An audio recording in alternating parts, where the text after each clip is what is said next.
Hello and welcome to Gamersledge podcast. This is seriously, really, episode 50. We got off on our numbering system a little bit. This is a conversation between friends, a look at the video gaming industry. Come on in, sit down, relax, have a Dasani water filled with Country Time Lemonade Soda Stream, because when you bought this, you didn't understand that Soda Stream was an actual thing, and you just thought you added it to your water instead of using a full drink system to create Country Time Lemonade. Relax. It's a conversation between friends. It's a look at the video gaming industry. Joining me this week, we have Neo Sapien. Howdy. Also known as Matt. And, of course, Burgundy. Hi.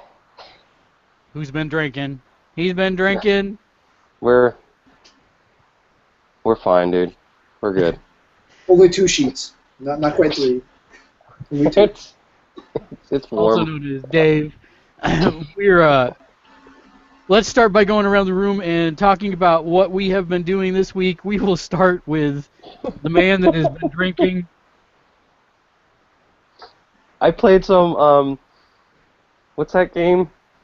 Oh, this is going to be a good ride. That one where you use the controller? Yeah, there's the graphics. Right, the good one. Sound? And the sound. I'm serious. No, stop. Come on, you know what I'm talking about. Yeah, I know what you're talking about. You're talking about Infamous. Yes, Infamous Second Son. It's a really good game. Red. It's like, huh? You're so red. I am? Yeah, you actually are. What's that? Is that better? Well, it doesn't make you less red. I think is it the shirt? Is it the No. purple shirt? No, I think you're flushed. Because I'm totally like grimacing out right here with this. But nothing can kill the grimace. I'm pretty Clerks sure cartoon. nuclear war could kill the grimace. Anyone? No. Clerks cartoon? Anybody remember that? Anybody ever see that? Does anybody know that exists? I have seen the Clerks cartoon, yes, but it was a very, very long time ago. The greatest line in there was "Nothing can kill the grimace." I love that. So I was But you playing. know they're coming out with a new animated movie, right? Really? Really? I did not know that. Yep. And it's going to be their quest to become superheroes. Wow. I'm on board. I'm So on board with that. Just FYI. That's awesome. This day is getting better and better. I approve of this. Monkeys on. Nice. Also joining us this week, it's Toad Monkey, also known as Turo, who can't hear us. Oh, no. You get those Wait. fancy headphones and all their lax of wires and stuff. And all Yeah, so go ahead and continue with what you were talking about there, Dave, if you would. Yes, but that game is really good, and I started getting into the live.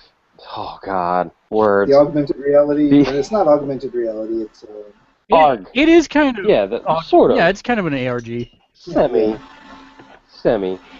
I still have So I started parts getting 5 and into 6 left to do. Finish it up. Yeah, so I started getting in. I got to that point in the game, where I got that, and I like logged into a website and started doing that stuff. So I'm really enjoying that game. I like it, and I kind of like playing through it slow, because I really don't have a choice otherwise. So that's been kind of nice, and I gotta try and get time to get to watch Attack of the Block.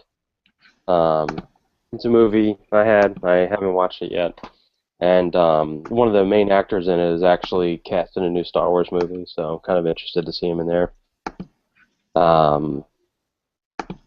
So I think Turo's griefing you. He's sitting there clicking on can hear something you. so loud that yeah, it's switching over to him, Homework. and he still can't hear us. Click. but he's saying something. No, he's not. He just No, did. we He can just said hear something. him. Yeah, I think it's that he can't get it to work. And you hear him Oh rumbling. my God! Oh God! I thought that was gonna be awful. He stood up. I thought he was gonna pants himself. Right, because, he pants himself on a regular basis. Well, it could happen. You never know what people when they get angry. He looks so serious. our Did you- season. with his little Eddie Munster thing going on. I know our season 2 50th episode is off to a great start. God. Did you do any of? Did you play the Vita drop from last week at all for Plus? Which one? That would be the Monsters Ultimate Edition, Pixel Junk Monsters Ultimate Edition. No, that's a free game. I didn't see it. Yeah, that dropped last week for Vita. Yeah. Ah, I did not see that. I have to check that out. I actually really enjoyed that one. Two extra islands in this When I edition. played that before, I remember playing it on the PS3 before. Yep. So I was going to have to check that one out. Thank you. Yeah, that's been pretty much it. There's just been a lot of life stuff going on and everything, so I was really excited. I got some time to play Superman Red Sun. Superman Red Sun. That's a comic book. You didn't play that. No, you know what I'm talking about. Are we talking about Infamous again? Thank you. That Infamous Second Son. You're always trying to figure out what DC animated movie he was talking about. So I have to say, on a personal note, thank you for not drinking for the interview last night. I do appreciate that because this would have been. Yeah, that would have been a mess. That was when we plugged for the main show. See, if we were on time, this would have all been fine. Because boredom and me is bad, apparently. No, it's not boredom in you. It's alcohol in you and boredom. Yeah, that too. Is any monster ready or what? Turo? What's Yes! going on? Yes! Hey! we introduced you like 5 minutes ago. Oh, sorry. I'm here. Hey, check it out. Okay, my soul's complete now, so continue. So let's talk about Turo. What have you been up to this week? I had a whole lot of working. And also my laptop died. That was scary. In the middle of a prom, I have to eric proms, and then I get paid money to do that. And right before prom started, my hard drive crashed.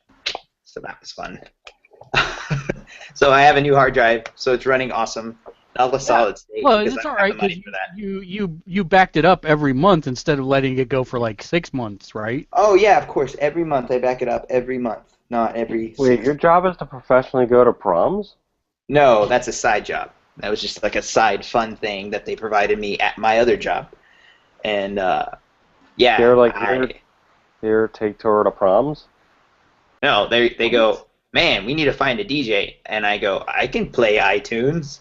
And they go, you're perfect. Here's some money. And I go, oh, I like money. And then I hit the space bar, and then the reverb button. I thought you were like going as like people's dates to proms professionally. No! Oh gosh. Maybe the whole era thing should have been clarified. I DJ proms. Turo Gigolo. Yeah. I was just like, I what shave are my you face doing? for those lonely girls or boys for the right price. It was like, we'll go, I can dance, I can buy beer afterward. Like, do that anyway. Actually, I have to say, knowing where Turo lives, that might actually be a viable work option. Yeah, option. I've done that 2 or 3 times. Extra money on the side, yo. Oh, goodness. So, new hard drive. Did not take anybody out. Toro's here. Did you play anything? Well, what happened was I borrowed a friend's computer and I had all my playlists and everything that I work on for the prom the night before because procrastination all the way, and it was already uploaded onto the iCloud, and so I was able to log in to that computer, give it permission, and then basically get the playlist and download the playlist from my phone because it's jailbroken and I can use it as a hotspot. But yeah, I was set. I had the means. I just needed another laptop that didn't crap out on me. By the way, Toshiba hard drives, no. Even though it lasted me 4 years, no. But you missed my question. Did you play any video games. Oh, I thought you said for the video. Yeah, for the video game podcast. Video game? No, I've been too busy just doing anything. I played a little bit of Rayman and just beatbox the whole time. That'd have been terrible. 8-bit Final Fantasy for all of prom. Oh, jeez. Everybody just dance to this music. I'm going to play a game. I mean, music. He just, like, plugged the headphone jack into a Game Boy Color and played That's Tetris. exactly it. That would have been perfect. No, I didn't do that. I had to do something else. I played Rayman. I played Clash of Clans. Marvel Puzzle Quest I'm not playing as much. Yeah, because you won't join my friggin' alliance. It doesn't work! Speaking of that, how come I didn't get an invite to your alliance? There are no invites. You have to actually come to me. So search for Guard Watch. Phrasing. Yeah, search for Guard Watch. Guard Watch? Yeah, it's a private. Yeah. It's a private one. You have to search for private. And I have to spend $20. I'm not joking. I have to spend $20 just to open a slot for you, and I'll do it. Wait, what? You have to play every day, please. I do play every day, but like, why do you have to pay $20? I'm not doing it if you have to pay $20. It costs money to get a slot. It costs money to get a slot, and I'm already up to 12 slots. So now they want it's 100 coins per thing. So basically, I got to drop $20 to get enough coins to do 2 slots. I'm not doing that. I'm not making you pay money. I'll do it. It's fine. I'm happy to have you. Why? Because we get benefits from that, believe it or not. Yeah, you guys get a buttload of benefits from Alliance stuff. Yeah, which is why I want Turo in there, but he won't harass the developer. Plays every day. Yeah, so does Turo. I want both of you in the Alliance. Well then, tell me what to do. I just did. Just search for Private Alliance Guard Watch. So it's Guard Watch, and then just check the Private Alliance box. By the way, I just came in. Oh well, I'll talk about that when I get to mine. Your pants. Yep, my pants. I just came pants. Hello, pants. Hello, pants. Hello, lamp. Yeah. Oh, that thing's did I tell you that thing's awesome? I bought one of those because of that commercial. Yeah, I know, but you didn't say it was awesome. You were on the podcast. You were drunk. Yeah, you were on this. You were drunk and on this podcast, and there you go. So yes, you have done the user review for this already. I got a Captain America. Which one? The 2-star or 3-star gold? I don't know. I already clicked past it. Well, if it's a Captain America, it's not a 3-star. Oh yeah, because that's Steve Rogers. Yeah. I finally got my Thor, and I also got the Black Power for Punisher today. And I got 2 of the 3 Falcon powers, and I'm pretty jazzed about my lineup right now. Is Guard Watch one word? Yes, it's all one word. All lowercase. And then you have to check the box that says Find Private Alliance. Oh. So much work. Typing in a word. Well, no, it's not that. But it's just hashtag first world problems. Nina Sapien, what about you? What did you do this week?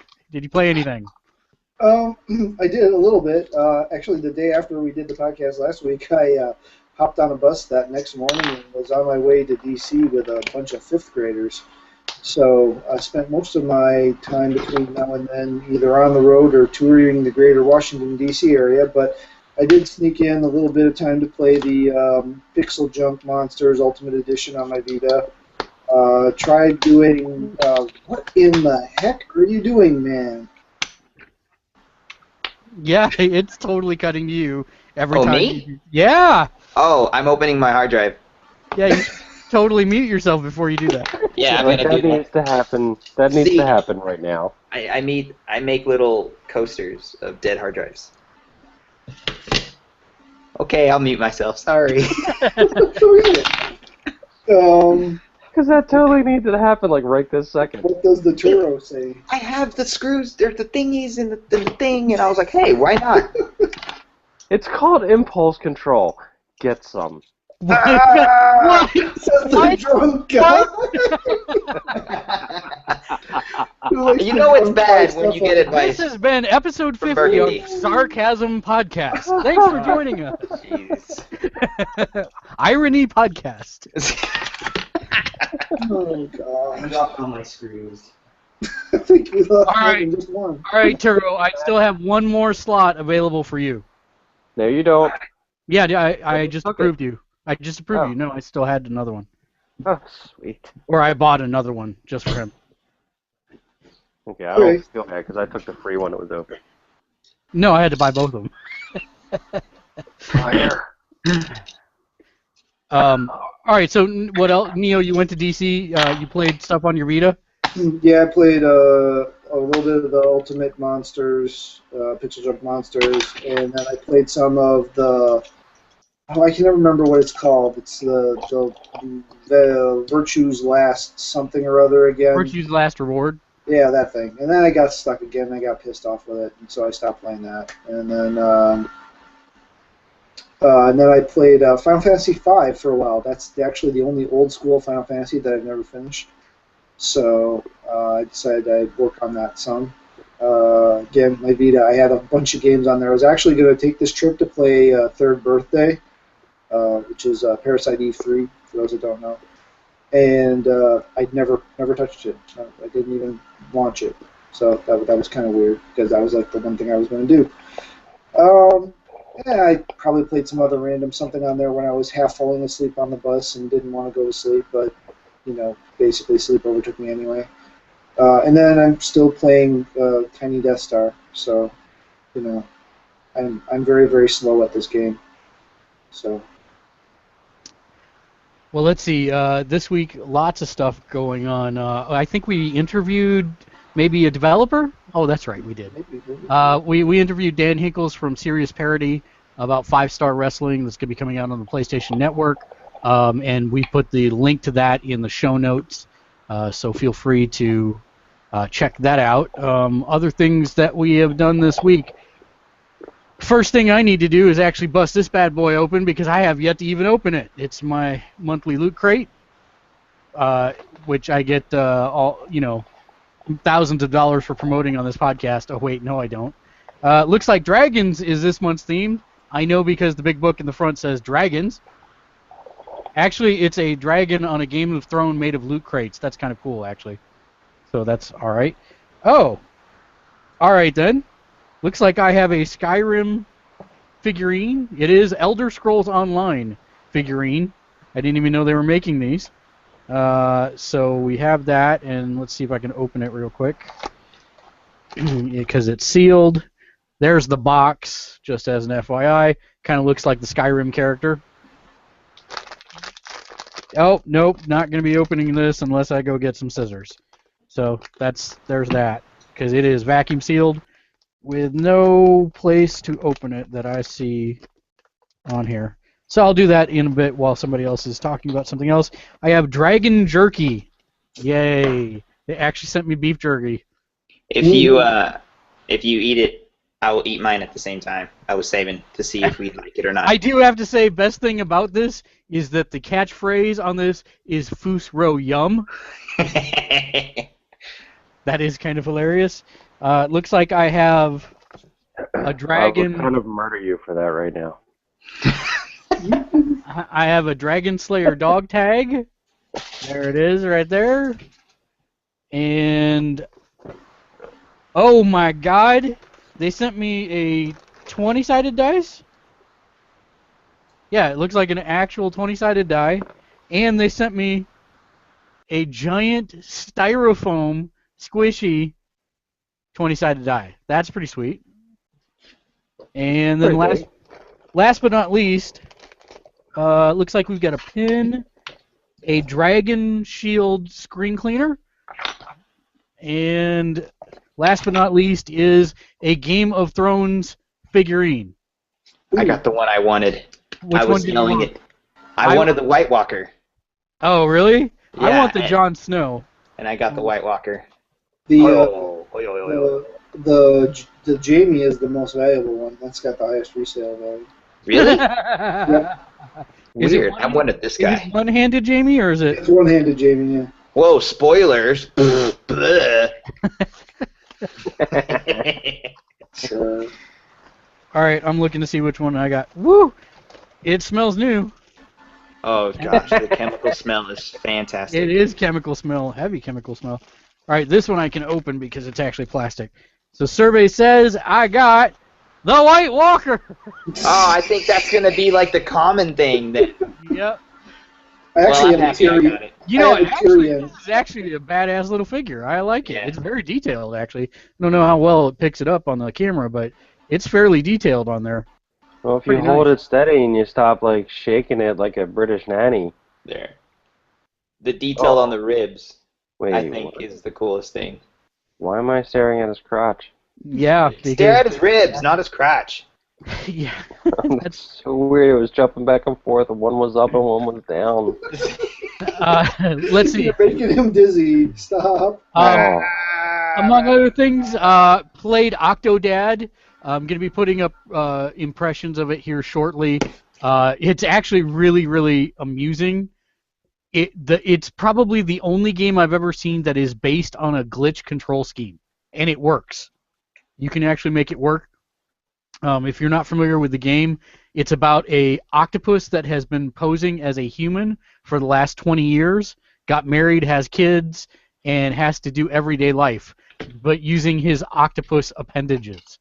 What's amusing is that they map each appendage to a different button on the controller, so it is actually a little difficult to do things, but that's kind of the purpose and hilarity in it.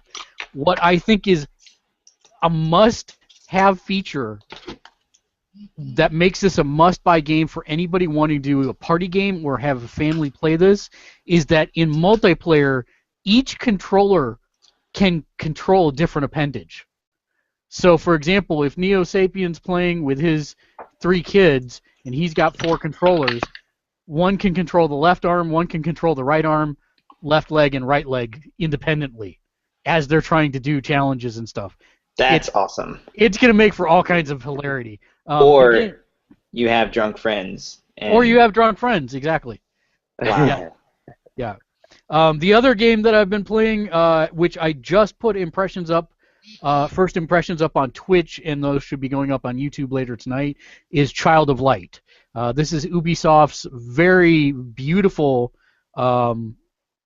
handcrafted, hand-painted RPG, traditional JRPG. Very, very, very good. Go check out our first impressions on it.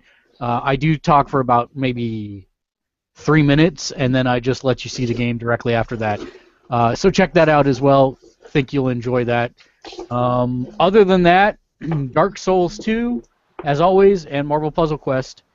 And that's about all I've played this week. So with that, let's jump into the news because we have a grip of news this week. There are literally, I have, I think, 17 items all by myself, plus whatever anybody else has gotten. I'm just It was starting 15 at last count, actually. It was 17. You were just mad it wasn't 27. Oh, that's right. It wasn't. You said 27, and it See? was 15. Yeah, so the very first news article, it's a short one but interesting. Lionsgate Entertainment, the movie production company, has stated that they are getting into the games production business. They did not give any specific projects in the announcement, but it does look like their first batch may be mobile games and social games. Yay! But it seems like they're also going to be moving into the traditional console space as well. So more information on that as we get it, but right now that's the announcement is, hey, we have an announcement.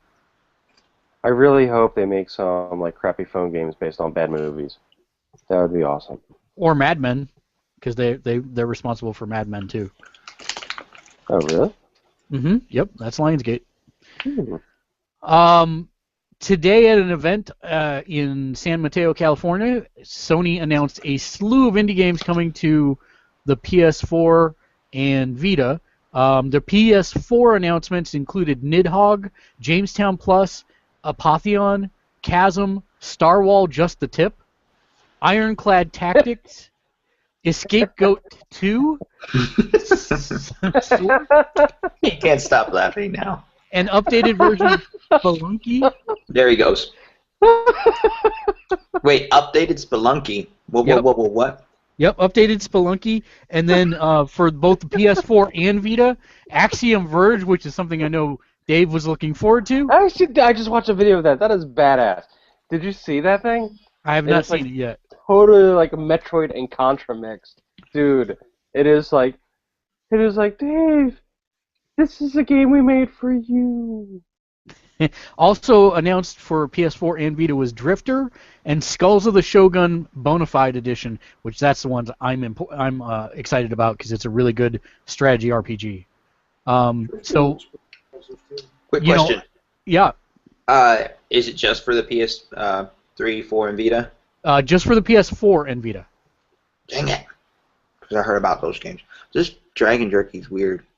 Yeah, I didn't want to try it. It's furry. Lionsgate has Medea. Maybe we'll see a Medea video game. Please God, no. For all that is good and holy, no. Although, you know what? If they do that, then I definitely am creating that new video series that I've been thinking about doing. You said it's doo-doo. Yeah. Also at the event, Adam Boyes, who is spearheading Sony's independent developer initiatives, said that over 1,000 indie developers are now licensed to self-publish on Sony's platforms. So that's, and as of right now, there are over 100 independent games in development for Sony platforms. That's a huge number, and this has really been a strategy that's been paying off for Sony because we don't have a ton of massive first-party AAA games announced. We've got the Order 1886 and DriveClub, and that's about it for this year so far. So the rest are all going to be indie games, and I don't think that's a bad thing at all. So I'm very excited about this. I completely agree. One of the things that actually sold me on the PlayStation 4 versus the Xbox One, and this is actually something that was very serious. Like it wasn't like I totally was like thinking one way or the other. Like I was actually researching this.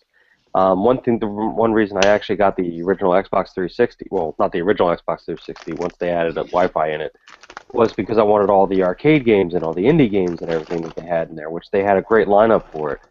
They seemed to like completely ignore that on the Xbox One, and the PS4 came out and said like, hey, we're gonna have all this stuff.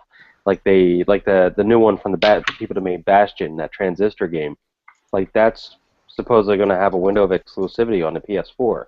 How did I manage to say exclusivity? Damn.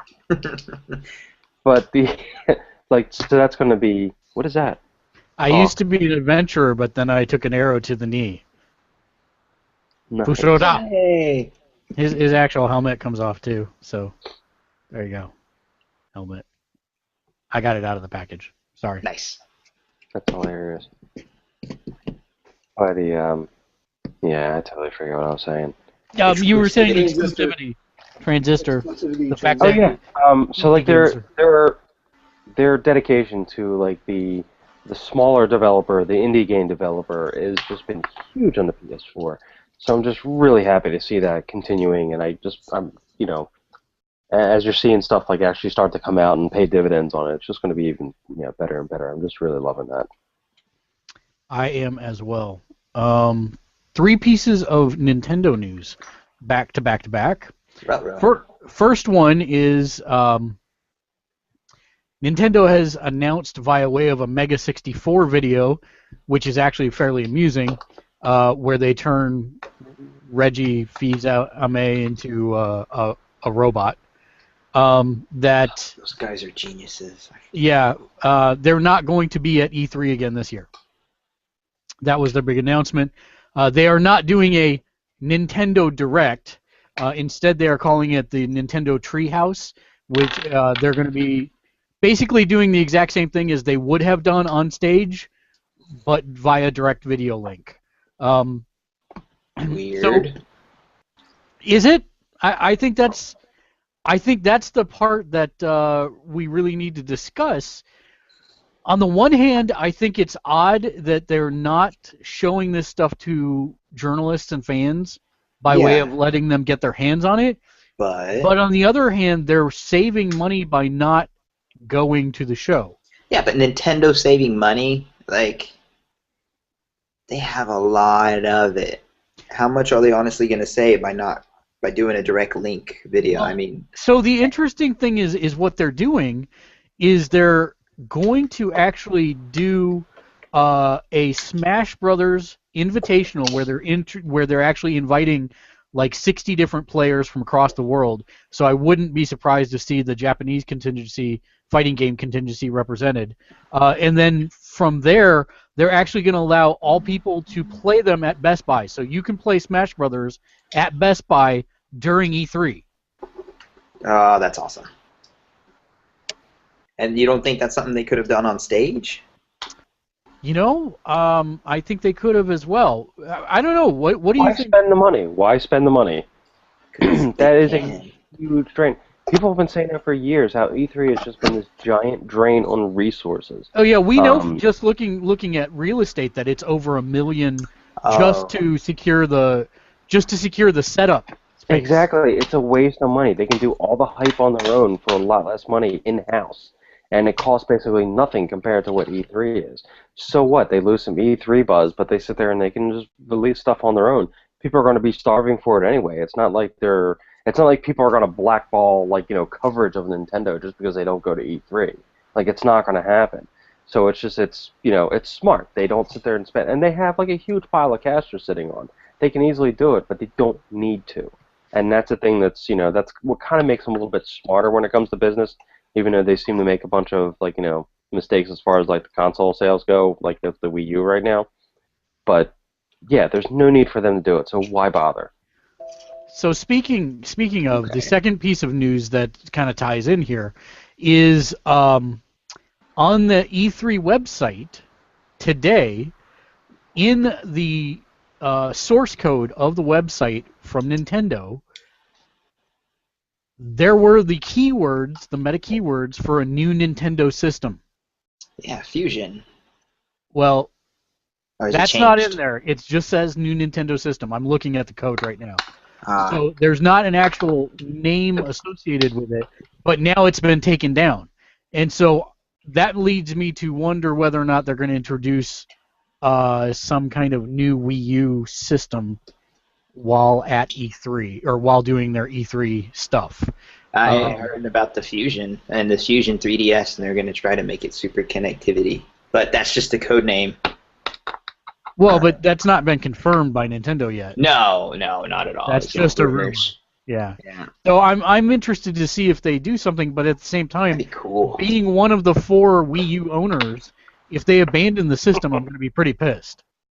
This early? Well, maybe they saw it as a failure, and they're like, we're going to have to cut our losses now and do something like whatever think tank they had. Yeah, but what I'm saying is they better damn well compensate me in some way, either by free games or by the fact I have a registered Wii U, etc. What if it's just an update to the Wii U? Well, what if rather than a whole new scheme, what if it's like, I don't know, they mail you a module and you glue it onto the back and you have 2 Wii U's glued together. 64 DD. Yeah, well, all I have to, still that actually ties into our third Nintendo story, which I got a third idea here. I got a crazy one. A little upset. What's your crazy idea? I think if they do a new system, Nintendo's actually going to do a new system, I think it may be kind of like the return of the Game Boy. But it's going to have like some kind of wireless TV connectivity thing happen to it. So they're going to have it where it's a portable system, but it can hook up to the TV and everything, and you'll finally see what everybody's been clamoring for years, the total, everything being brought together in one console for them. Well, the only other cut out a bunch of gimmicks, and it's going to be clean gaming all the time. Yeah, they're going to get rid of 3D. I know that. Except that they'd have pissed me off at that point because I spent like $300 on their stupid Wii U system that they didn't support for more than a year and a half. Yeah, and they know that doesn't matter. Oh, it matters to me. I vote with my money, son.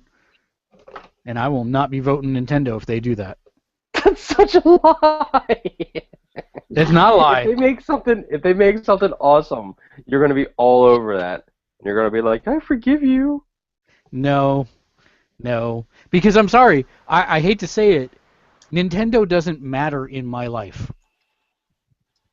I enjoy Nintendo properties and Nintendo games, but when you boil it down to it, they do not offer me the experiences I want. The only reason I have a Wii U is because of my fiance. She wants the games because she's starting in gaming. I'm sorry, I'm angry. I just realized that I put the wrong word in Words Are Friends. I had a chance to play penis, and I didn't. That is a loss. That is a horrible loss, and it's going to cost you points, sir. Yeah. The other it isn't because it's the same letter combination. It's just. Yeah, I played Pines instead, and I just was not thinking. The other third piece of Nintendo news is that when you buy Mario Kart 8, either by retail or digital, and register the game on Club Nintendo by July 31st, you will get a free download code for a select Wii U game. The North American games are as follows: New Super Mario Bros. U, Pikmin 3, Legend of Zelda Wind Waker, or Wii Party U. The only problem I have with this is because I only have 4 gigs of hard drive data on my freaking Wii U, I don't think I can download any of those games. Did you get the wrong one or something?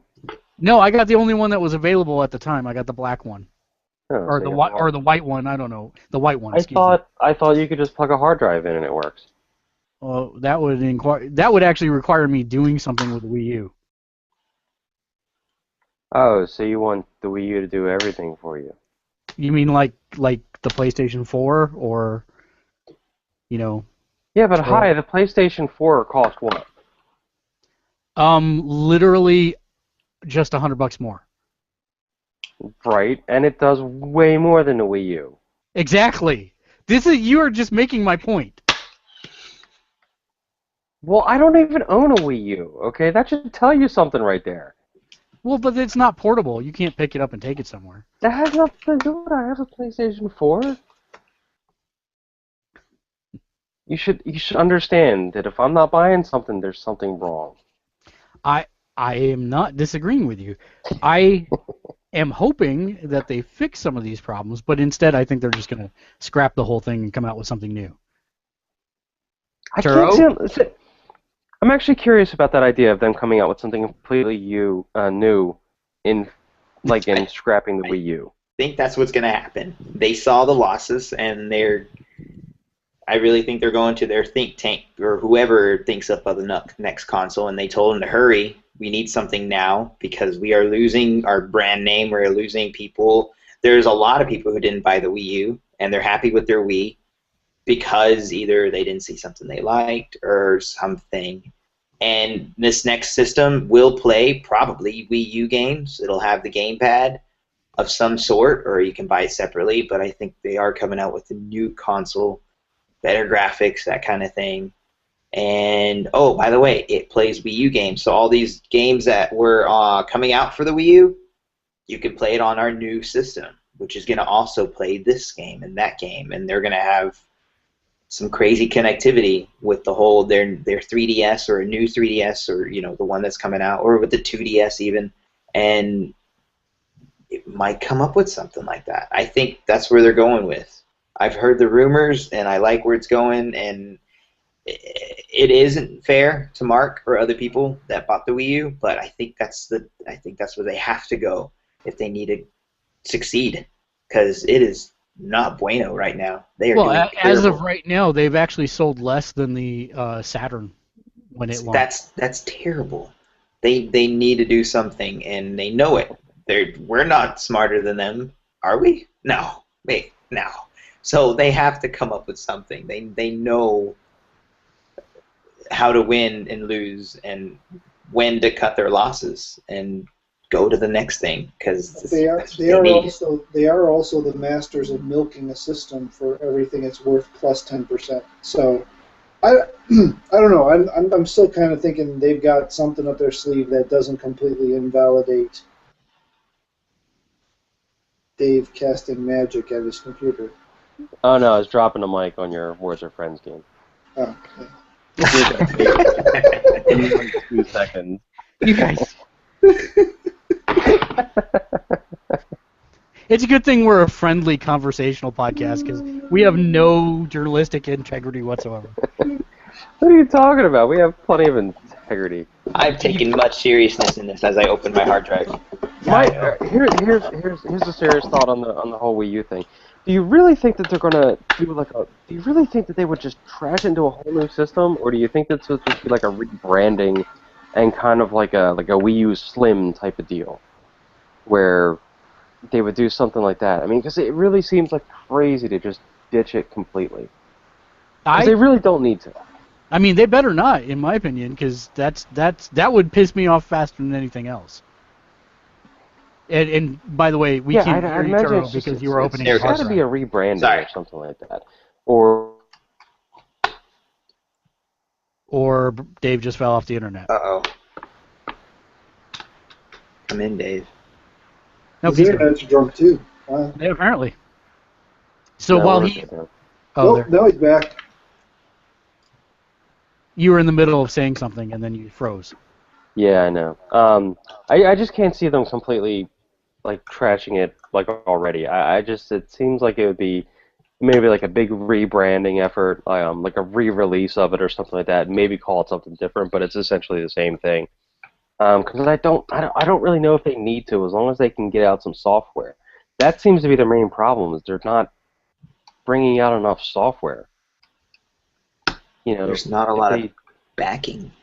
A lot of people. Well, I don't understand that. They have first-party studios, but Nintendo has never been good at third-party relationships since they burned their bridges with the Super Nintendo system. I mean, the fact that they limited publishers to a specific number of titles that they could publish per year, which meant that they were limiting the amount of money that those companies were making, which is how we had things like Metal Gear Solid coming out under a different company, stuff like that. It's since that point in time, Nintendo has never played very well with third parties, and because of that, we see that lack of support in that there's no software coming out, or what does come out is old, like Batman Arkham City, the definitive edition, came out like a year after Arkham City came out. There's no reason for that. Nobody's going to want to buy that on those systems. Because anybody that would... Yeah, and anybody that would have wanted to have played it would have already played that on a PS3 or Xbox 360. That's why they need to not worry about that and just bring out like their own games. Like if they sit there and just make it like a Nintendo game platform, it's fine. Nobody's going to complain about that. I mean, because they'll just like if they sell it as a secondary thing, because that's kind of what was great about the Wii. They positioned it as a secondary system for people who had like PS4s and or PS3s and Xbox 360s. And when they kind of positioned it that way, it made more sense. The price was right. People could sit there and say, okay, I can't impulse buy this. I do want to play some of those games. And they picked it up on the cheap, and it worked out well, and it made a ton of money for them. And then they had the casual people just goofing around at the bowling and everything like that, and they sold a bunch of systems. That's great. With the Wii U, they weren't doing that. They were trying to sit there and market as an actual competitor to these things, but it was still technically going to be a generation behind. They were just playing catch-up at that point. So I don't really know. I think it's going to be a rebranding and a price slash. Well, we should get our answers at E3 coming up in June, so we do not have long to wait. I can tell you right now, if they do a rebranding and a price slash, I would be interested. There are still games that I want to play. Again, one of those games is a Wii game, so if it doesn't, then it's kind of be of a bummer. But see, and I can't think that they're going to announce a portable, and here's why: they just came out with the 2DS, so you're talking you're going to add a third SKU now within less than a year. Oh yes, they've never done that. They never had a third pillar approach to their marketing. They did it. They did it before. I don't know. What? Oh, the micro. The micro, the GBA, and the what was the third? They had the Game Boy Advance platform still going. Right. And then they had the GameCube, and then they did the DS. And they called the DS initially its third pillar because the Game Boy Advance was still out. Yeah, but you're not talking about in this scenario that I'm talking about, we're not including a home console as a third pillar. You'd be talking about 3 different portable SKUs. So you'd have the 3DS, the 2DS, and now whatever this third option would be. And that seems to me like that really confused the market. Well, which one's the best for me? You're going to need a friggin' flowchart for moms to figure out which one they need to buy. They had when the Game Boy when the Game Boy Advance came out. So they had the Game Boy Advance was still selling, and then they had the GB Lite or what did they call that one? The little flip top one. SP. The GBA. SP. The SP. That's it. Thank you. My God, I can't believe I forgot that. Oh, I was muted. Sorry, I was saying SP over and over again. Yeah, so they had that. So they had the SP and the GBA at the same time. They've done stuff like this before, so I don't think that that's a big stretch for Nintendo to do that. What's the actual number? Like every 2 years they come out with some new portable system, is what they were actually arranging. Whether it was just where there was a redesigned version of one they currently had out, because they did different revisions of the stuff as they went along too. So this is not out of character for them at all. Well, it'll be interesting to watch. I'm not sure what they're going to do, but we should find out at E3. Let's see, what else? Disney held a live event today to unveil its Disney Infinity 2.0 Marvel Superheroes Edition. Now, before you get all concerned, all the previous figures, discs, and playsets will work in the new game, including the hardware, so you don't even need to buy a new starter set if you don't want to. Unless you're upgrading from 360 to Xbox One. Correct, unless you're upgrading from 360 to Xbox One. Clark Gregg hosted the event. He was actually really good doing so, leading me to believe there's nothing that he can't do well. The launch will be this fall and will be on PS3, Xbox 360, iPhone, Android, PC, and for the first time coming to the PS4 and Xbox One. Wow. There will be 18 Marvel characters, as well as more Disney-related characters that have not been announced. The ones that we did see today, we saw physically the figures for the Avengers, Captain America, Iron Man, Thor, Hawkeye, Black Widow, and Hulk. But then we also saw in the trailers MODOK, Loki, Rocket Raccoon, and Groot. And I think that was all that we actually saw. Spider-Man and Green Goblin. Oh, Spider-Man and Green Goblin, you are correct. I'm sorry, I did have Spider-Man. Just left it up on a different line. The levels are going to be huge. It's basically New York is going to be 4 times larger than the Incredibles playset from the first game. And according to what they said, this was the thing I was listening for, because I know both Matt and I were very disappointed in the game because we weren't able to play multiplayer online together in the actual stories, just the toy box. According to what they said in the event today, you will be able to play multiplayer in the storylines as well as the toy box. Hooray! They've also expanded all the characters' level caps to 20, and saying that they had listened to fan feedback, they've also included toy box structured play. And what this means is that they're going to have game discs that the first 2 modes that they've announced are tower defense and dungeon crawl. And we'll talk more about that in just a second. But the biggest thing that they said is the whole point of building this game for them was that they wanted their children to recapture the experience of playing with toys with their imaginations like we did on the floor when we were growing up. They wanted them to be able to do it in a virtual space. And they could with the first game, but not as easily as they would have liked. So what they've done is they've actually gone back to the drawing board, and they've actually come up with new tools to do creation that actually allows you to do 2 different things. Number 1 is procedurally generated cities. So you can actually use a paintbrush to draw an entire city within the toy box, or a tree house, or landscape, whatever the case may be. And if you don't want to do it that way, you can actually have little builder characters that just go around building everything, and then you clean up after them a la SimCity. So that's kind of interesting. The other things that they announced was that they were going to refine the logic tools so that you could have templates. So, for example, in the main game, one of the mini games that you did in almost every level was an orb collection mini game where you'd race around collecting all the orbs within a certain time frame. What they've done is they've actually made that into a template, so you drop it into your toy box and then just move the pieces where you need them to go, rather than have to code all the logic and figure out how to do it. So that's kind of an interesting thing as well. There's going to be 80 new power discs in 2 different waves, with some new types included, team-ups, costumes, and vehicles, as well as the previous types. And Lola has been confirmed as a vehicle, along with hover mode. That's awesome. As for the power disc-based gameplay, the structured ones that they were talking about, they've announced 2 different types. Tower defense, which what they showed us was Asgard. You basically have an in-game currency, and you can use it to buy traps and set traps within the level, and then it's basically horde mode, and you use your character's abilities plus the traps to try and defeat everyone.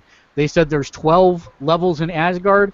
They said around 3 to 4 hours to complete each of the different types of structured gameplay. The other type that they showed was a dungeon crawl, and they used the procedural generation system for that to create dungeons for you and your friends to play through. The interesting thing is that there are collectible sidekicks that you can bring into the dungeon crawl that level up with you and enhance your abilities, like they'll heal you or give you buffs, etc. The other thing that they did is that for creation tools, they have created internal spaces. So when you're out and let's say that you've got a tree house and you want to build an inside to that tree house, you put what's called an external door, and then it will lead you to an internal space that you can design. The one they showed was a quote-unquote home for your character, and we saw lots of collectible things in there, including the giant plush animal saying Merry Christmas, Pepper, from Iron Man 3, the various prototypes of Cap's shield, and then the thing that was most interesting that I saw confirmed was the Infinity Gauntlet. So, Nice. pretty jazzed about that. Overall, it was pretty interesting presentation. Probably the most interesting thing about it is that Brian Michael Bendis is writing the storyline for the game. So, yeah, Disney Infinity. The characters look very good. Sadly, whether I wanted to or not, I will be buying this game. Just for the figurines, if nothing else. Did they say what's coming in the starter pack yet? Or? Yeah, the starter pack is going to be, I believe it was, I want to say it was Hawkeye, Cap, and I believe Thor. If memory serves me correct. But it was an Avengers starter set, and it comes with, of course, the Playland piece that unlocks that in the system. And it is a new game disc. It is a new game disc. It is a new game disc, yes. But everything from the first one will work with it. What they did not address, which by not addressing, I'm fairly sure they confirmed, is I still don't think you're going to be able to take somebody from Cars and play that character inside, Marvel or something along those lines. What is interesting is that now, because of the superhero structure, now you have skill trees for experience and leveling up. So everybody's going to have a different character. So it's going to be because you'll build your character differently than I have. And that's interesting to me, is that you have multiple skill trees that way. Weird. If you look at Skylanders, it's the exact same thing. The only difference is that Skylanders doesn't really have skill trees. It has a singular skill tree with a couple branches. This is actually skill trees, so you'll have different. It looked like the sphere grid system from Final Fantasy X. It's about the same size, so interesting, very interesting there. Yeah, I still don't know. I mean, I don't know the last time Infinity was fired up around here, and all of the figures are collecting dust. And in the meantime, SWAT Force has gotten played a butt ton. So I don't know. I don't know if we'll buy it or not. I mean, I don't know. I'm having a hard time justifying buying a lot these days because yeah, I hear you. It's just time and everything. But I don't know. It sounds interesting. It sounds like they addressed a lot of the issues. And it's going to be an interesting world because each of the worlds from the original set were basically built for an individual game style. Cars was built for driving. Incredibles was built for superheroics. And from looking at the short video that I saw, which is basically the trailer video, it looks like basically the superhero world for the Marvel for New York is basically it's got to have all of it, right? Because you've got people who are running fast, you've got people who are flying, you've got people who are just web swinging through. So it's much more of an, not that the other ones weren't open world, but they were all built around a singular concept. Whereas it looks like this one's kind of built around all of the concepts, making it much more of a sandbox game for the main gameplay. And actually being able to make sandbox something useful, if that works, that'll be great. Because, nobody's got the time or the patience to do anything with that thing the way it was in the original. Dave, will this push you over to the edge to buying? Probably not, because I'm really trying to be good with that. It definitely sounds a step in the right direction. Definitely sounds interesting. I can see myself picking up maybe one or two figures if they look cool. But I think I'm still going to be able to successfully resist this game. It depends on how the Hulk looks. The Hulk looks pretty free, honestly. Yeah, he's got a gamma rage special move in the game. Yeah. Now the thing is here, this leads us to Disney Infinity 3.0 is probably going to be Star Wars. And that probably means it's going to be coming out around the same time as Episode 7. Well, gee, that would be mighty convenient, wouldn't it? Well, wouldn't it, though? Now the question is it going to be based more on Classic, or is it actually going to be a very loosely played Episode 7 tie-in? It doesn't matter because I won't be buying it. Well, I'm guessing it actually won't. I'm guessing it actually won't because now that... You know what? I take that back.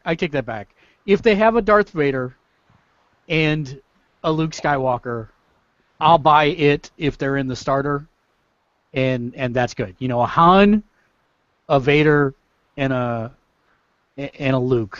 And I didn't realize they already had Star Wars reference in the game today. Oh, they... Well, they have a lightsaber in the game currently. Yeah, I didn't realize that was a thing. I thought that was a funny little touch. Oh, yeah. That's very good. So, yeah, that's, I'm not going to buy it to play it.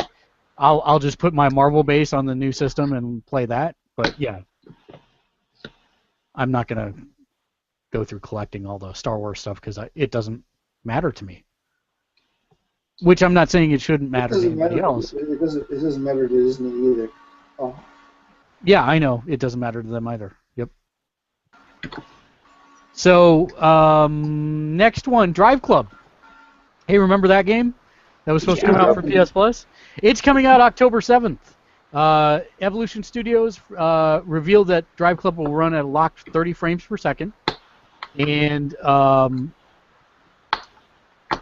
it will not have a dynamic day-night cycle based on the real-world time of your PS4 because they said, hey, that sounded really cool, but when you play it at the real time of day, you lose a lot of the magic and diversity. So we customize the start time and the time compression, how long time lasts in the race. So you have a lot of flexibility yourself, but we're not going to base it off of what time it actually is.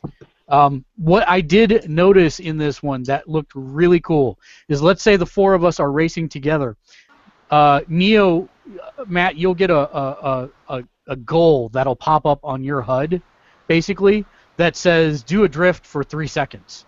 And if you successfully do it, you get experience points, and the stable gets experience points, and that little challenge has an icon associated with it, and that icon goes on the back of your car.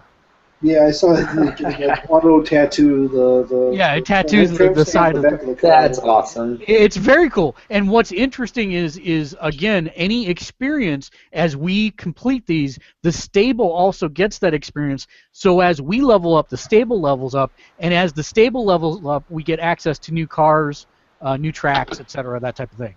So, and they did confirm that the PS Plus version for free is still coming for those folks who have PS Plus. So that means, Burgundy, Dave, yes, that you're going to be racing with us, right? Sure. It's for free. It's free. So I'll definitely give it a shot, even though it's like, a racing game locked at 30 frames per second. I mean, wow, they're really cutting corners there.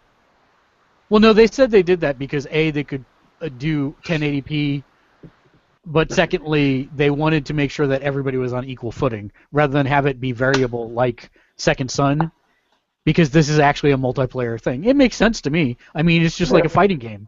If you're playing a fighting game online, you don't want one person running at 60 frames a second and the other one running at 42 frames per second. You want them all locked at the same amount.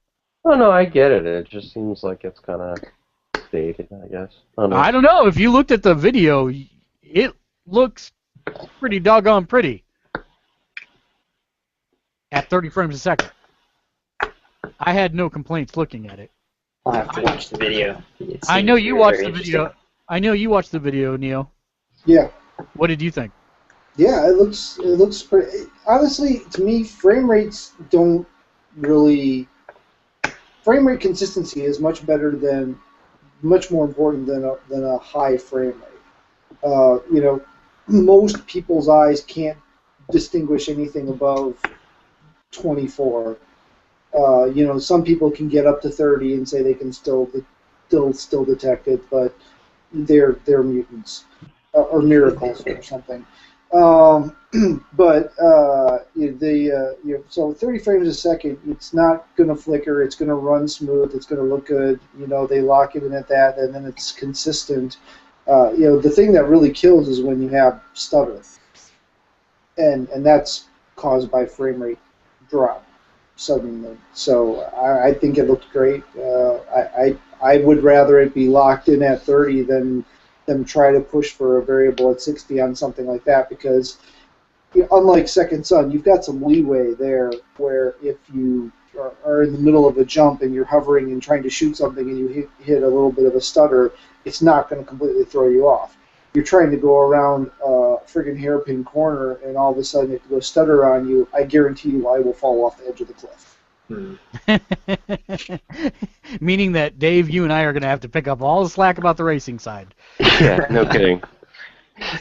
Maybe our strategy should be is to put Neo in front of us so that, or better yet, we box him in on both sides so that we can kind of slide him around the curves together, kind of tandem. And with a little bit of lag, we'll be phasing through them. That'll be nice. Yeah. Well, I finally uninstalled the grid off of my PS3, the grid 2 from my PS3, because I finally determined I'm never going to be able to get through that first track at anything better than third. Oh, Are you serious? Yeah. Well, not the training track. I'm talking the actual. I was a little worried there. No, the first actual real race where the entire thing is done on this cliffside, and dude, I aced all of those. You need those bowling bumpers, but for racing games. Well, I don't know what it was with that game. I could not. That won't cost taxpayers any money whatsoever. Let's just go through and put those bowling bumpers on every guardrail between here and Denver. That sounds good. Now race. Let's see, other stuff that happened today. Ubisoft revealed the details for the season pass for Watch Dogs, featuring all-new single-player story. You can take on the role of T-Bone, a brilliant but eccentric hacker who lives by his own rules. You have Conspiracy, a new digital trip game mode. By digital trip, they mean acid. that lets players hunt down what you perceive to be as cyborgs in this alternate game universe. There's going to be more single-player missions, weapons, and outfits for the main character, and then you will save 25% over the individual downloadable pack prices. Plus, season pass holders get 1 week early access to all of the add-on content. The other thing that they did between last week and this week is they showed the multiplayer modes for Watch Dogs. I was really not sure how much fun I would have being invaded in my game, but watching the trailer for it, it looks like it's going to be a blast. And I'm guessing that if they have any sense in their head, they're going to have some kind of either mode that you can switch on to say, yes, I am willing to be invaded, or it's only in certain parts of the city, like you go to a specific park, and that is designated as a multiplayer zone, a la the same thing we've kind of heard about with The Division, and that allows you to be invaded at that point. It doesn't look like you have to do anything. If somebody does invade you, you could just ignore them and let them get away and they make money, but it doesn't negatively impact your game. So it looked very interesting. If you haven't seen that video, I highly suggest you watch it. That's the first mode. There are other modes as well. One of the most interesting ones for me was almost like a different take on what we've seen with kind of Capture the Flag. Two teams of hackers start at different ends of a map, and there is a drive to be hacked to get the sensitive data onto it, and your entire team has to be around, or I mean, somebody from your team has to be near it. But then if other people get in the way, they can stop you from decrypting the drive. So it becomes a game of hot potato, basically, of keeping the drive on the move, being out of range so that they're not stopping you from hacking it. And you can choose to either hole up and just kill them all, or jump in a truck and take it and make them chase you. Looks like it's going to be a ton of fun. And so that's coming out for Watch Dogs May 27th. Cannot wait for that game. Does that interest anybody else? Yes. I'm so ready for Believe it or not. I am. Are you actually going to play with me, Dave? Wait, that didn't. I think there's a good chance. I really need to try and be better at this kind of stuff. Yeah, because I mean, to me, see, it just seems fun. And I was thinking about this the other day. Somebody asked me, why do you like playing games online? And I get it, because for so long in the previous console cycle, there really wasn't necessarily a reason to. Now, for Matt and I, that's never been the case. We've been online since day one, but the number of people that never logged into Resistance 2 online, just as an example, was huge. But for me, it's about social gaming. That's what I enjoy most. Do I enjoy games like Child of Light? Absolutely. Do I enjoy games like Dark Souls? Yes. But if you ask me, do I enjoy games like Dark Souls 2 solo or online, the answer is always going to be online. Why? Because I can't predict what players are going to do. You know, and working with friends together to execute a strategy, that's way more fun to me than sitting there battling a computer AI any day. Also, you learn so much from other people. You get to see their different ways of attacking a certain situation, and you might better yourself by learning little shortcuts or little, oh, I didn't know you could do that. You know, either they figured it out or they saw someone else do it, and so, that's what I love. Speaking of, when are you going to buy a PS4? Me? I almost bought one the other day. Why almost? Because my brother, his Xbox died, like completely, and all he does is work. Just give him your one. Huh? Just give him your one. Well, I bought him one.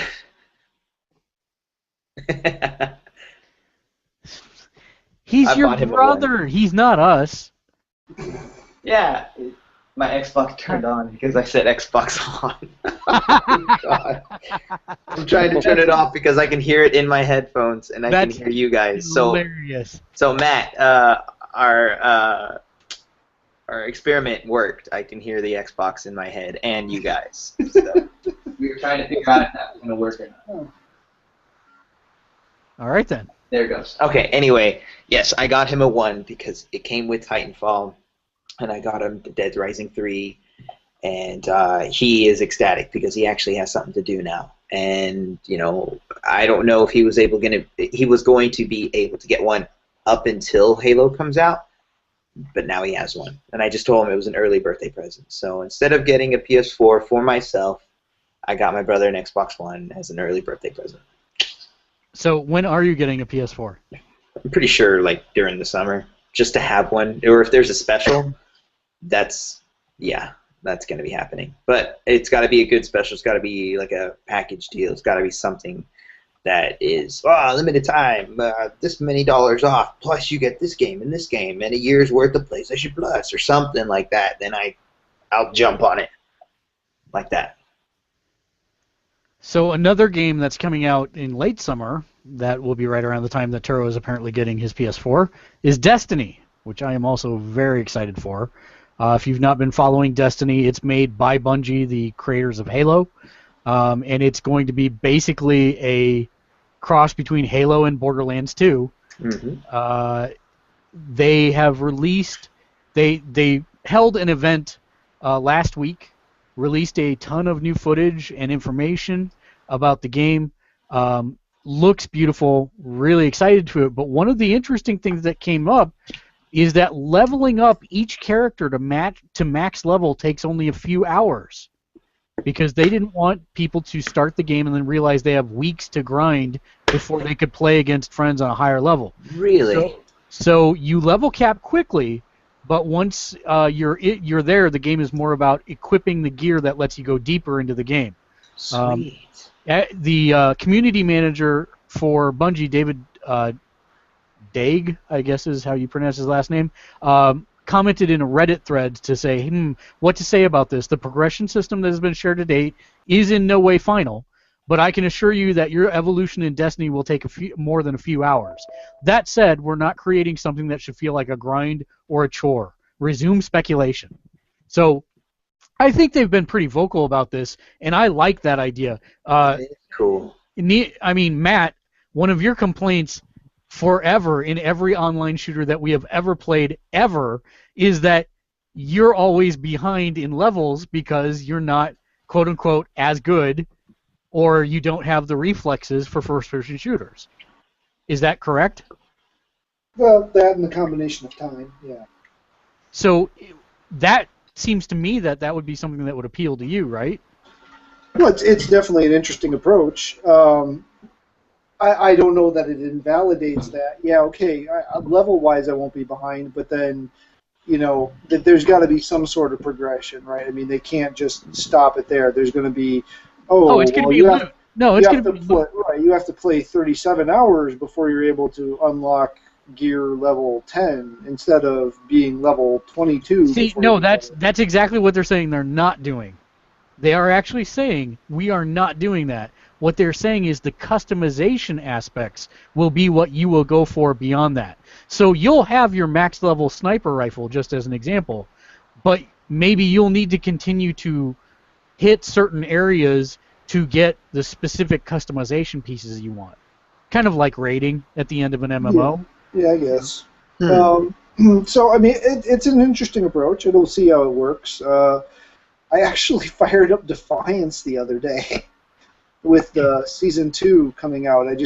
Was there anyone in there? Yes, there were people in there. I didn't stay in for long because it took me a while to download all the patches.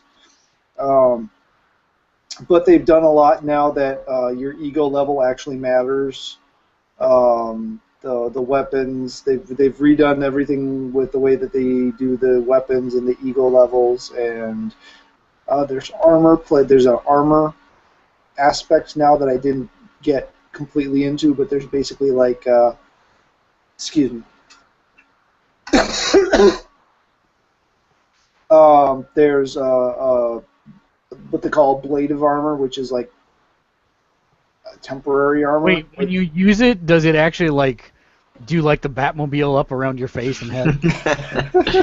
No, it's just a little shield next to your health bar. That's no fun. No, if there was a I literally did not stay in very long. So if there is a graphic representation of it, I'm not sure. But they've done a bunch of stuff. There's been a couple of paid releases, so there's updates, but you only get the content if you paid for it. There's been a lot of free updates too. They've done a lot of balancing on the game. It seems like they've done actually pretty good with it. But it's still at core the same game as near as I could tell. I mean, they didn't like completely redo it. But what was the one thing that was? There's one thing that we used to always gripe about that they fixed, and I can't think about what it is. Oh, you have to hit 2 buttons now. Apparently, you can have more than one ego power now. So now you have to hit 2 buttons to activate your ego power, so you don't accidentally kick off your ego power when you mean to run. And you hit the wrong that's good. That was actually a problem. That was actually a huge problem. I think that was probably the one I had the most fun with, and I think it was because your level didn't really mean scrap.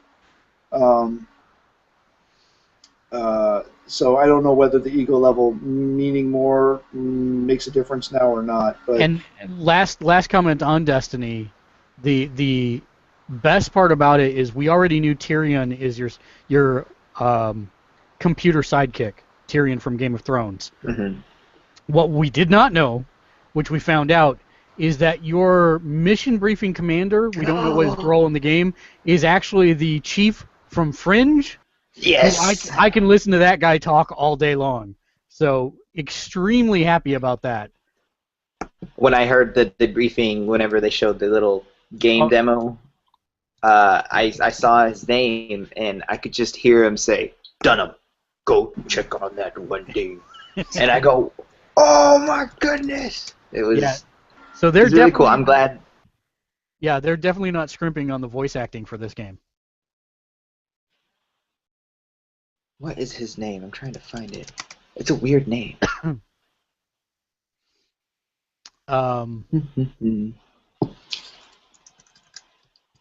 In other news, while Turo looks that up, Sony Online Entertainment rolled out its All Access program this week. If you're not familiar with this, it's a $15 a month plan, and you receive top tier level membership in all eligible Sony Online Entertainment games, including EverQuest, EverQuest 2, DC Universe Online PC, PlanetSide 2 PC, Vanguard Saga of Heroes, EverQuest Next, Landmark, and H1Z1, as well as Dragon's Prophet coming soon.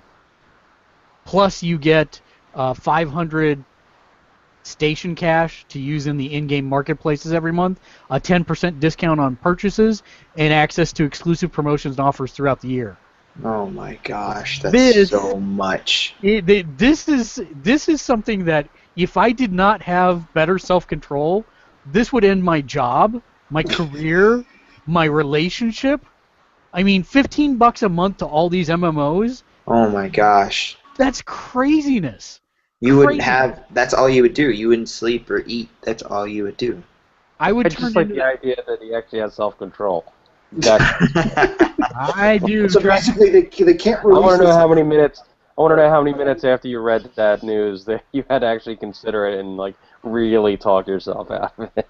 It took me about 5 minutes because I have this love-hate thing with MMOs.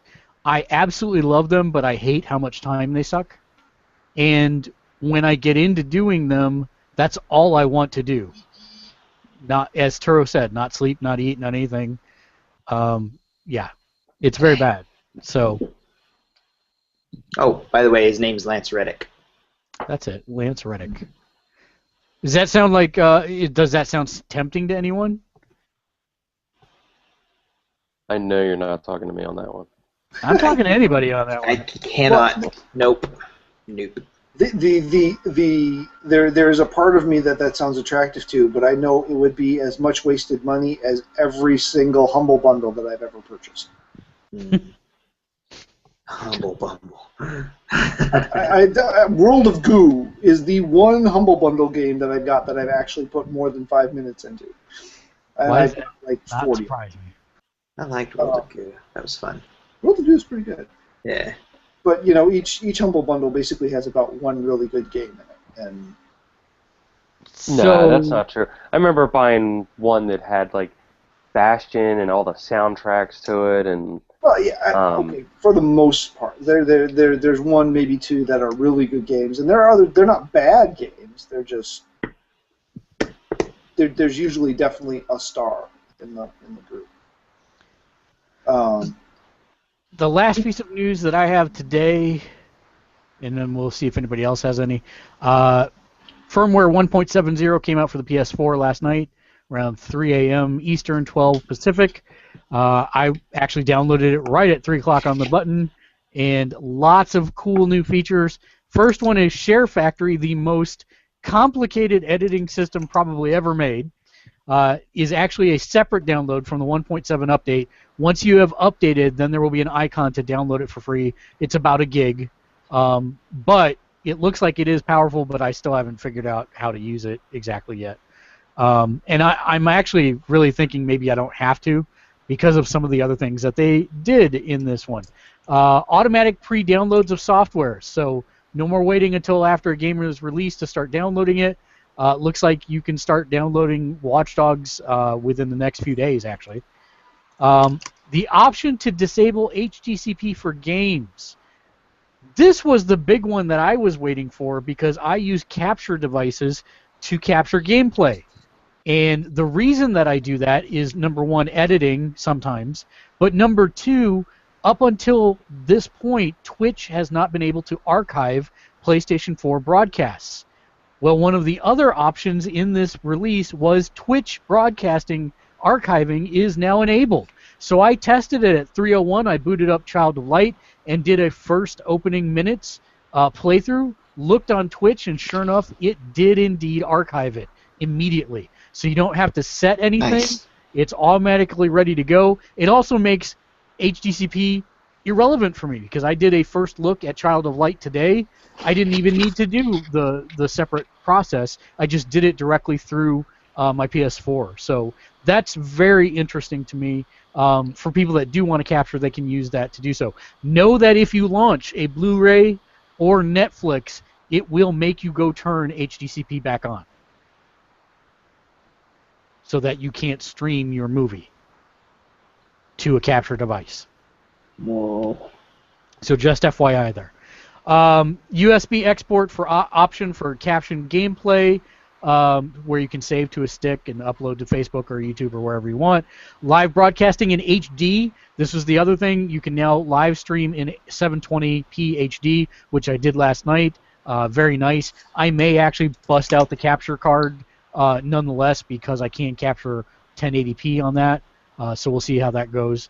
But for ease of use, the 720p is really nice. New share options. You can change some of the defaults for how it works. You can set the light bar settings on the DualShock 4, allowing you to change it from bright, medium, or dim in the settings menu. Also nicely, the touchpad has been updated, allowing you to use it for the keyboard online.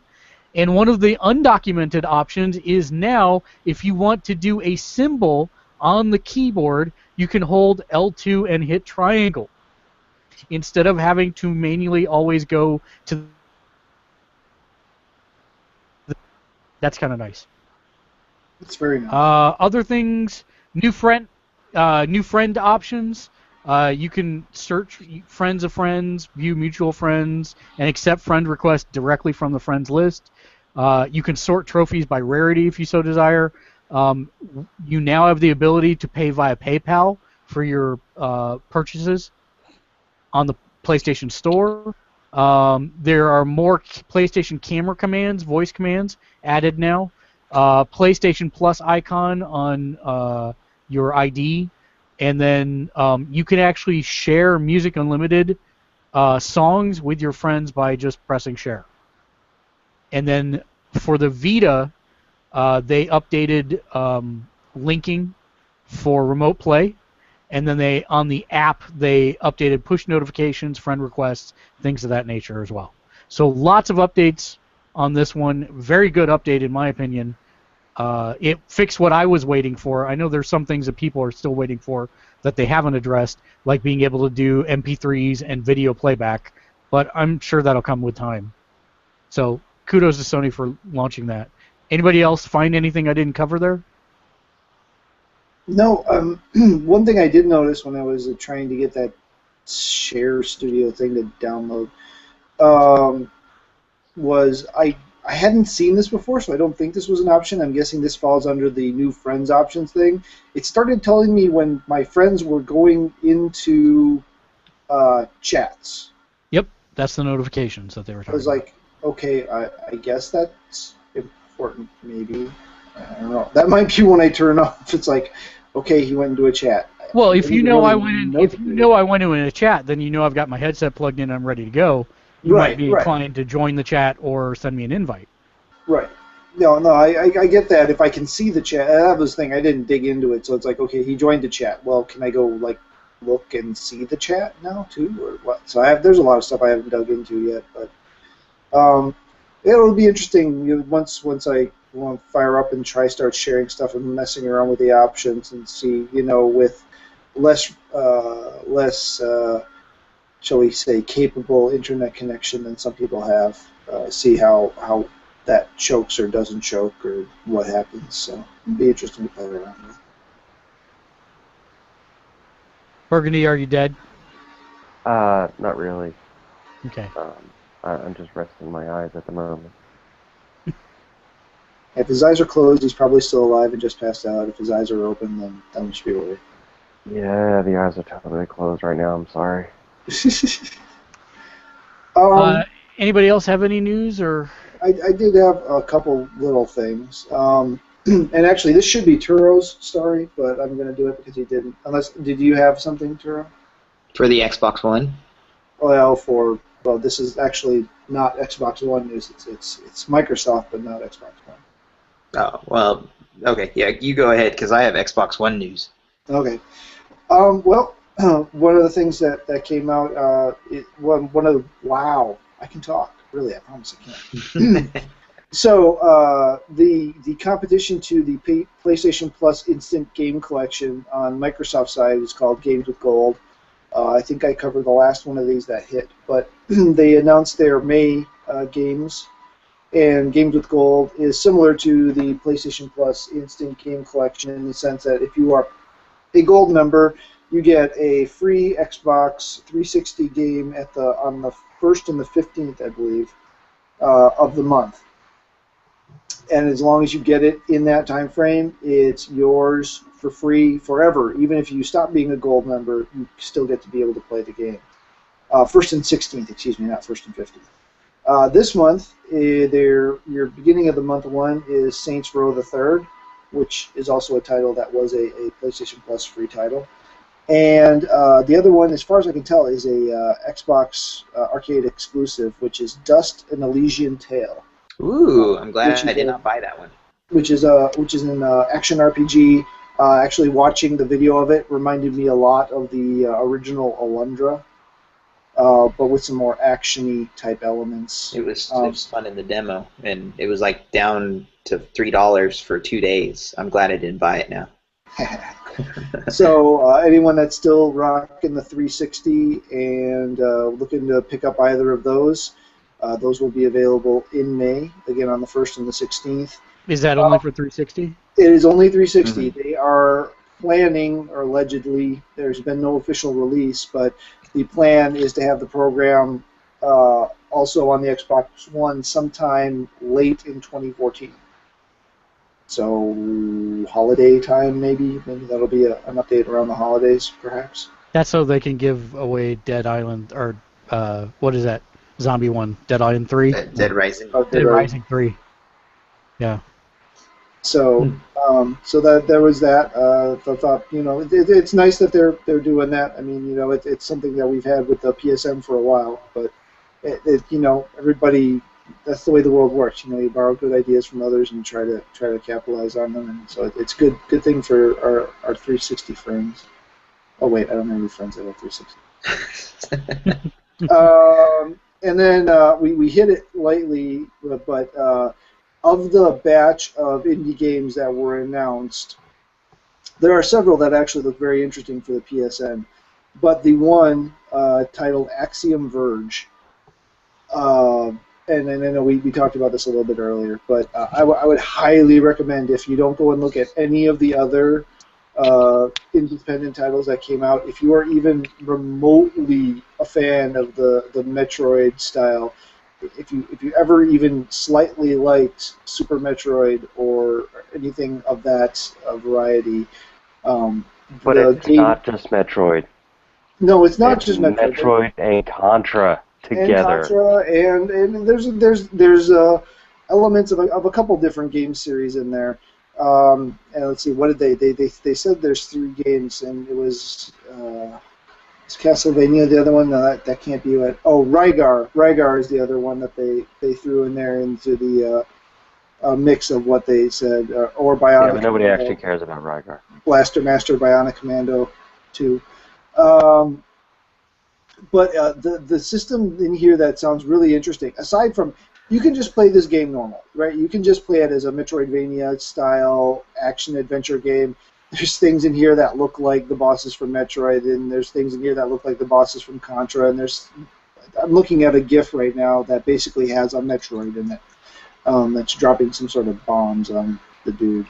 But the other thing is there is an alternate system in the game that allows you to control glitches. So we all know that back in the day, someone would find a glitch where you could, hop on a piece of wall that you weren't supposed to be able to, so that you could get to an area that you weren't supposed to be able to get to yet, or fall through a piece of floor and get outside of the game where you weren't supposed to be able to be, and do all kinds of weird stuff. Well, glitches are actually a feature of the game. And the character can, to a degree, control the glitches, so you can glitch through a wall and get to somewhere where you shouldn't be, or you can cause a missile to do more damage by effectively pausing and unpausing, so each time it unpauses it counts as a hit. So there's and it's specifically playing to the speedrun community. There's a speedrun mode where that's all about how fast can you get through the game. So I've never been a speedrunner, but I know there's people out there that is like their life. So that's and it is non-linear. So anybody who's worried about that, I know that's a big worry about Metroidvania style games too. Is are they going to be boxed into having to go through a certain way or not? So that for them is great. And there are just a couple of other things that I wanted to hit on that were non-game related, since we do those sometimes too. Obviously, there's been a lot of Star Wars news. I'm not going to touch on that. It's just lots of Star Wars. Star Wars news? Anything new about that? I haven't heard anything. No, nothing. But what we really should be interested in is Godzilla. My lord. I can't wait for that movie. Oh my gosh. I'm already going to buy tickets. Friday I'm buying tickets for it. Wait, did it come out Friday? No. It comes out May 16th. I'm buying tickets. Okay. But the Asia trailer, is what it's being called, dropped a couple days back, and officially showed. We had seen glimpses that there were going to be other kaiju in this movie, and I mean, you actually, no kidding, see them now, and they set up what the actual premise of the movie is, and it's actually even more cool than I thought it could ever possibly be. So I was so pumped I actually had to go watch Pacific Rim again after watching the trailer. Nice. Because that was like the only thing I could think of to do, because that trailer just blew it wide open for me. It shows the plot and everything. That's very, very exciting. It just kind of and the fact that it's a little bit of new and a lot of old and I don't know, it's just really, really, really surprising me that I am this excited about a freaking Godzilla movie. No, Gojira. She's saying it wrong. Don't. That would be from the Matthew Broderick. Don't do that. And then there was one other thing, and this just goes back to comic books. Obviously, this Saturday is Free Comic Book Day. Are they killing Wolverine? Well, that was my next part. Wolverine is going to be killed. How? Yeah, for a year. He no longer has his healing factor. And basically he's joined this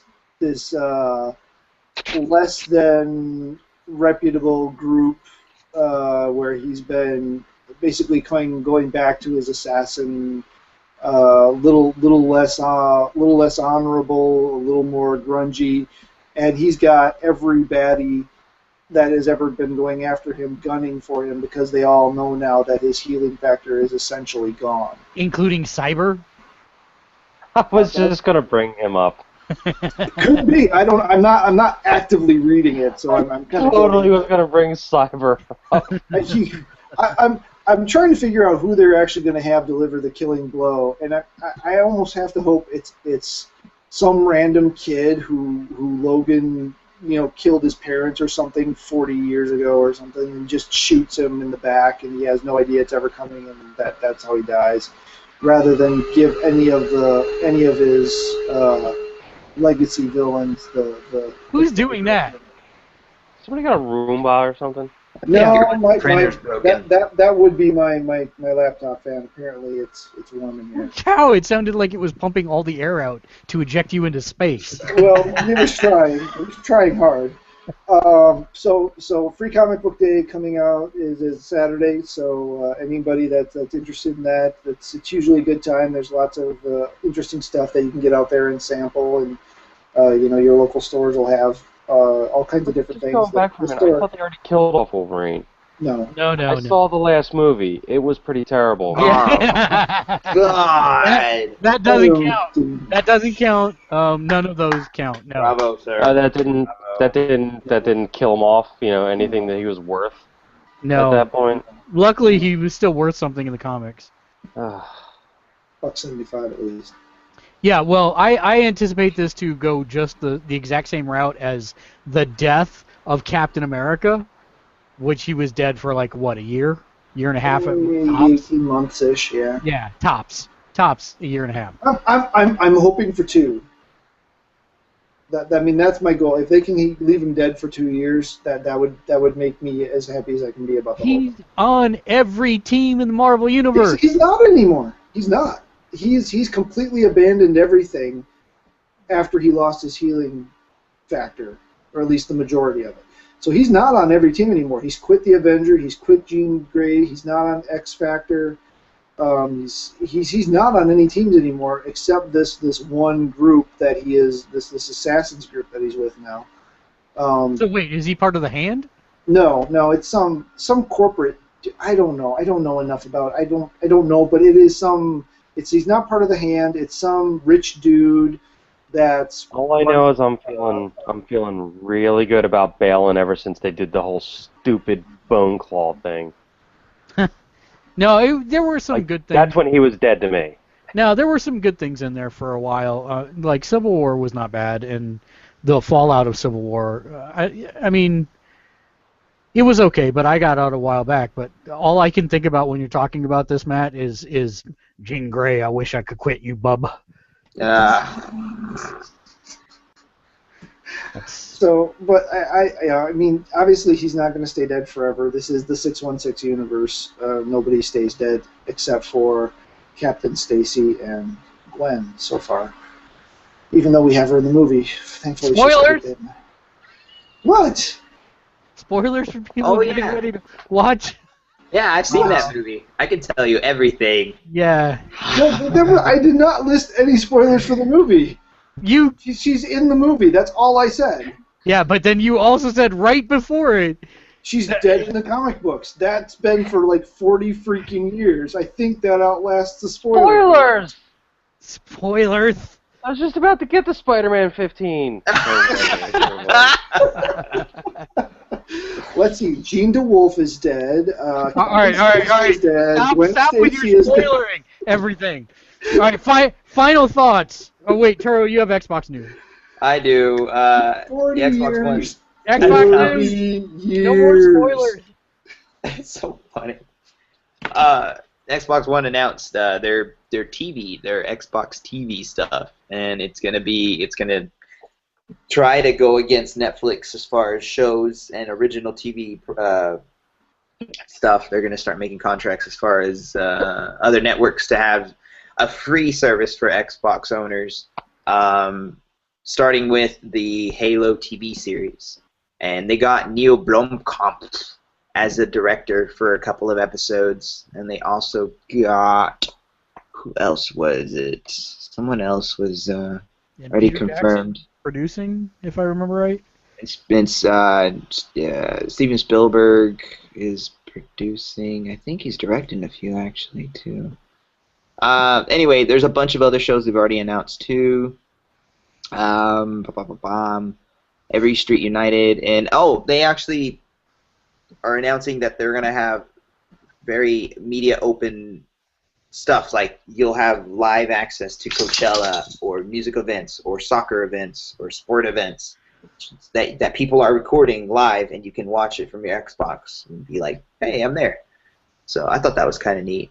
I was surprised that it was free. Well, we'll see. Cool. I bet there'll be a free and then there'll be a premium version. Or if you have Xbox Gold kind of thing. Right, because, I mean, yeah, that's exactly it. You're already paying for the service, so. Yeah. Perhaps. So I thought that was really neat. I didn't think, I knew it was going to be big, the whole Halo TV series, but it's starting to become, they're starting to get big names, and I just hope it's not covered in big names only kind of thing. But so far so good, and there's that. And then I have a little bit of small movie news. Well, wait, let me duck the last Xbox One piece of news in there at the same time. Oh yeah, okay. The WWE streaming app has come to Xbox One this week as well. So now if you subscribe to the WWE streaming service, you can watch that on your Xbox One also. Cool. Big breaks, Batman's back. God damn it, dude. Will you stop with the spoilers? Dude, okay, there has got to be a time limit on these things. Yeah, I didn't expect Aunt May to die in Amazing Spider-Man 2. That was crazy. Well, she did die, and then she didn't. Then she got Captain Universe powers. No, actually, she got that before she died. Yeah, which was like the greatest issue ever.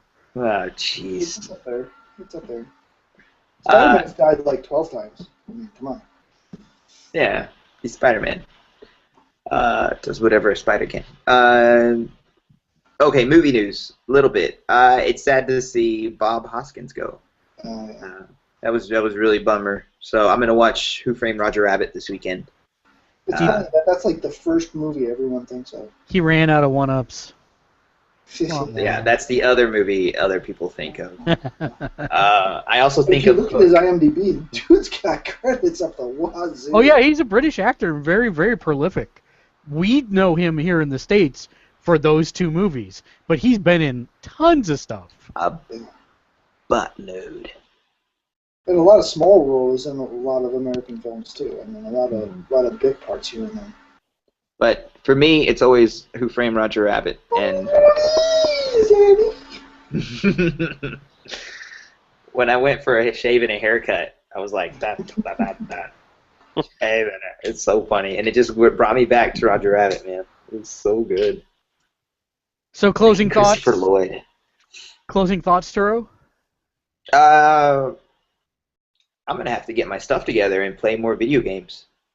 Also, yeah, don't be surprised when you see Venom at the end of Amazing Spider-Man 2. I mean, it's already there, so, spoilers or whatever. As usual, we don't believe a word he says. No, he's in there. Uh-huh.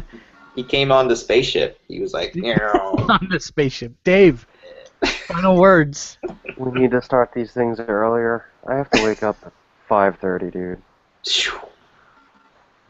Well, we just need to talk less. I guess that's your final thought. Neo! Yeah. Let's see. Who else dies?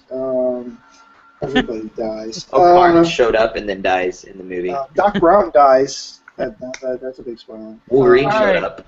All right, so final thought for the week. Watch Agents of S.H.I.E.L.D. if you've not been. It's fantastic. My final thought for the day is the best line of this last episode from Agent Coulson. Huh. Oh. Until next I week. love that. That was brilliant. Until next week, game on. Game on. Game on.